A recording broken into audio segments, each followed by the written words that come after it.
We introduced Herefords 10 years ago.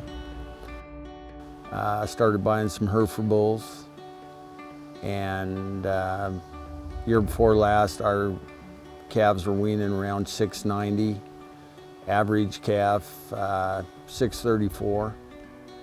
And so it's really done a lot, getting that hybrid vigor in them so that you take advantage of that weight.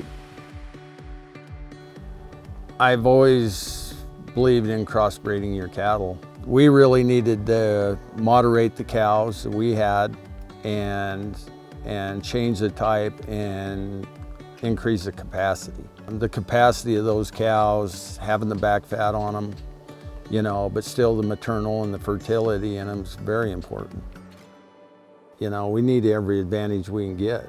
And in this region on feed, or when they go to the feedlot, if they're going to retain those calves and use the feedlot, you know, and then they're going to get the carcass date off of them, and they're going to find that these things really great.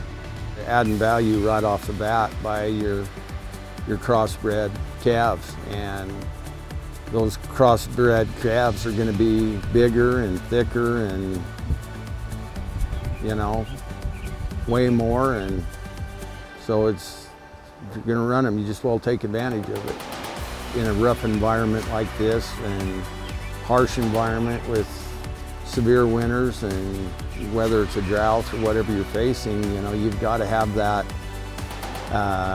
calf that's going to appeal to that feeder to come back and buy into the next year.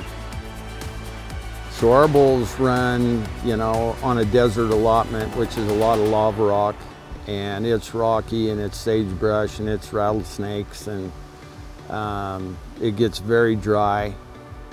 And then we'll take those bulls, same bulls, and we'll put them to the mountain where they'll run at, you know, 85 to 9,000 feet. I'm really, really happy with what Herefords have done for us, maternally, fertility,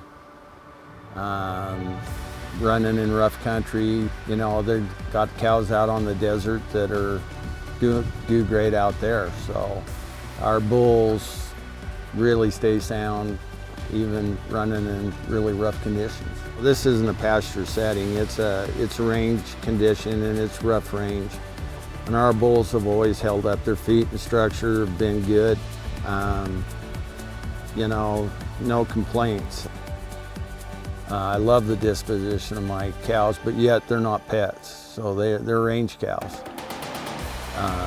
And they act like range cows. But it sure makes a big difference. If you got to go gather a bull up off the forest or BLM and load him, and, you know, I'm able to walk those bulls in, and they stay pretty laid back and moderate, and so why not take advantage of it? Because they are great cattle. And to not take that advantage of that fact, you know, it just doesn't make sense.